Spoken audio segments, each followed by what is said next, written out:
Thank you for returning to part 2 of episode 30 of the Psychotherapist Podcast. In this part of the episode, Dr. Bob and I discuss the Uvalde shooting and the unparalleled heroism of the police department on that day. We talk about the Holodomor, which, for those of you who may not be familiar, is a 2-year period during the early 30s in which Stalin intentionally starved something around 5 to 10 million Ukrainians. So that'll be a lot of fun, and we wrap up this part with discussions on communism and fascism and how the Russians took over this country decades ago and you don't even know it. All that and more on this episode of the Psychotherapist Podcast. Yeah. Incestuous. Yeah, man. Decline of every fucking kingdom, regime, whatever. You know, they get too insular. Yeah, in a nutshell, that's it. Yeah. So that was the one thing I wanted to get off my chest last week. It's old news. The new thing this week, is just... Let me ask you, Bob, because you're a bit older. Have you seen any situation where cops tased and arrested parents for trying to rescue their children? No. I mean, it's just... I still can't wrap my head around it. It's the most... It almost makes me seriously wonder if it's like some kind of false flag fucking psyop to demoralize faith in the fucking police or something, because if so, you could not have planned it better. Absolutely. I've seen, when I worked for the schools in my administrative role, I saw parents totally out of control where, police were involved in arresting them, and I was involved in some situations that got pretty ugly where the police came and got involved. Right. And were they in any way, shape, or form misbehaving? No, they might have gotten a little rough with a couple of them, but right. But the parents were out of control totally. Over what?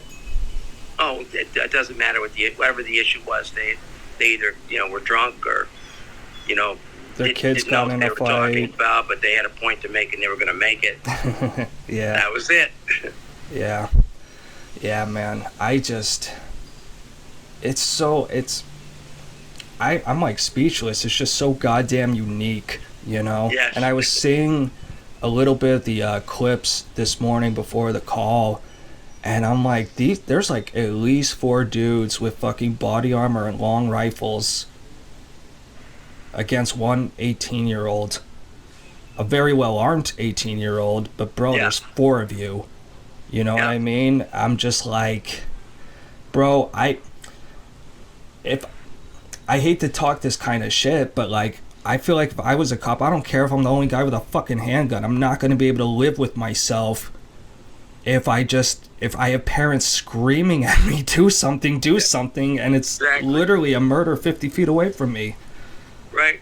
You know what I mean? Like, if I got to just call backup and just try to keep them distracted and occupied as long as possible, fine, so be it. But like, goddamn, bro, what is the fucking point of you? Right, exactly. So, the lack of training, I don't know if that would be, you finish, and I will comment on that, okay? No, I'm done. That's all I have to say about that, but, so go ahead. Well, I found that was very disturbing, because I was on that part of the Homeland Security team, from my school system, because I had been part of the Cambridge Health Alliance ever since the big blizzard. I was part of the mental health team, and I just sort of got included as a representative from the school system. And when we had Homeland Security and local police and sheriffs and stuff do training with us about a year after Columbine, mm-hmm. They had already shifted their thinking in terms of rush the shooter, shoot the shooter, go for the gun. Yeah. And to see that was totally not employed yesterday was a mind blower. And I still cannot figure out why they decided to do what they did. Obviously, there was confusion about leadership. There were at least 3 different groups that were taking some sort of leadership role. And finally, it took the border control people to take command of the situation, which was very bizarre. The whole thing was just very, very, almost so far, almost a, what do I want to say, a tangential experience, because it was just so far out of the norm. They couldn't have planned it any worse if they tried. Yeah, man, if you had made a movie where everything happened exactly like that, people would be like, this movie's ridiculous. Who would fucking act like that? But absolutely. Jesus fucking Christ, mate. So there's I feel like that, you know, this is a good bouncing off point for our broader conversation about violence, but in America and whatnot. But do you want to switch to any other topics and get them out of the way before we go into that one? Not really. No routine checkups or anything you had mentioned before? No, not really. All right, so let's just fucking jump into it. So, did you see that Jimmy Dore clip that I sent you? I did. Yeah, very interesting take, as far as I'm concerned, because whenever these things happen, there's always the conversations about gun control, and there's always the conversations about mental health, but there's really, you know, that was the first time I've heard anyone say, well, just look at how we treat the rest of the world and how little we care. And is it really a shock that, you know, we're just a culture of kind of violence, or a culture where, you know, a certain type of person, through their whatever carrots and sticks, are, you know, led to shoot up the schools because they think that will leave their mark and make them famous and give their life meaning, or or revenge, or what the fuck ever, or just the Prozac. But I don't know, man. Like, just that Madeleine Albright clip he played was so creepy, where she was like, yeah, we killed 500,000 Iraqi children, but I think it was worth it. Right. Collateral damage. Yeah, it was as a trade-off, it was worth it. Yeah. And, I mean, just as a quick aside, I think people don't understand sanctions at all, and how just, I mean, siege warfare, like, depending on how you're doing it, but, like, it's just as, in my opinion, it's way more cruel to starve a society and turn everyone against each other than to just fucking bomb them and be done with it. Absolutely. You know? That's why the Holodomor scares the shit out of me. Right. Yeah. The Hall of Divorce? The Holodomor? Oh, okay. Yeah. This is, you know, it's just a point that I personally want to spread far and wide as possible, because it's just something that, for me, I feel like I figured out a simple way to put it. Between communism and fascism, I don't really care to compare which is more evil, because, like, after a certain threshold of millions of people dead, it's like, even if one had a higher body count, that's just because they were more successful. You know what I mean? Right. You know, Hitler, if he had won the war, probably would have gone on to kill more people than Stalin did. You know, that kind of thing. Right? But what really scares the shit out of me about communism is that in this country, you approach anyone on the street, fucking anyone, and you ask them what the Holocaust is, they'll have an idea of what you're talking about. They've got the photos and the videos and the school teachings and the culture and whatever, you know, and the movies. They'll have some idea of what you're talking about. You approach anyone on the street and ask them what the Holodomor is, unless you're in a region with a lot of Eastern European immigrants or something, no one's gonna have the slightest fucking clue. And I myself had not the slightest fucking clue until like the last year or two. You know what I mean? So why don't you review it, what it was? So the Holodomor was maybe 5 or 10 years before the Holocaust, in which Stalin, I can't remember the exact reasoning, but long story short, he wanted to punish Ukraine for some reason, and what the communists did was a systematic, intentional starvation of 5 to 10 million people. So if they came to your house and there was some, you know, gruel on the fucking stove, they just smacked that shit right onto the floor.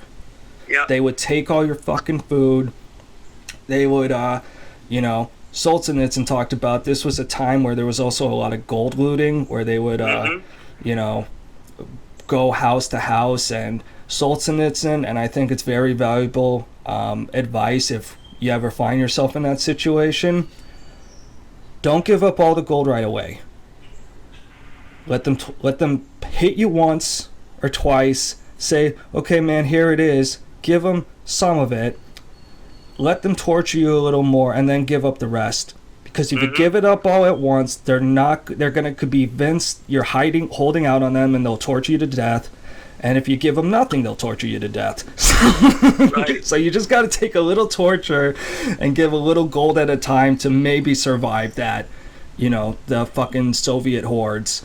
But, with that, and what's so fucking terrifying to me about the Holodomor is, like, the Holocaust, everyone's put in a gas chamber. I mean, there's all kinds of shit, whatever leading up to that. But it's like, in that moment, everyone's fucked and they kind of know it. And I don't think there's a lot of people, like, in the Holocaust really, like, killing each other over shit.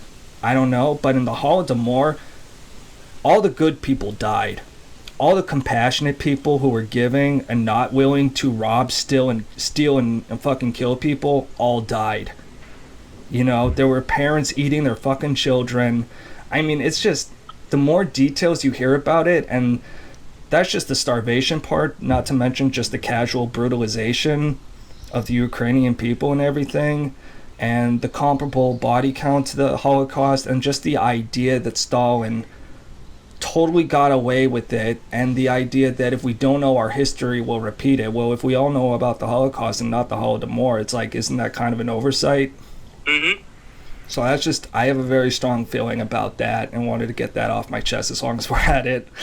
Okay, think about this. I have to move to adjust the fan here, so I'll be off camera for a second. But think about why so few people know about that. Well, I'm gonna guess. Can you hear me okay? I can hear you. Okay. I'm gonna guess it's because Jews run the media and not enough Jews. No, I'm kidding.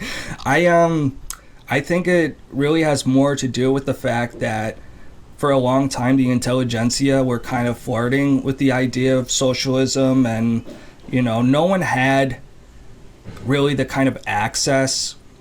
When we conquered Germany, we got to see the camps up close and talk with the survivors and go through their records. And, and then this is all a pre-modern technology age and whatever.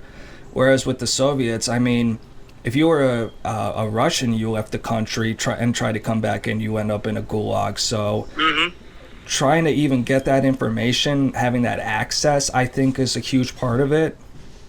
And I think it's also just sympathy, I think, towards sort of communism in general. Like, if you call anyone in this country a Nazi, it's going to be a very, very rare, exceptional person that will be like, damn right. But if you call someone a communist, I mean, yeah, some people will be willing to fight you over it, but other people will be like, yeah, so. They just have way better marketing, in my view, because it's like, workers of the world, bro. Who can't get behind that?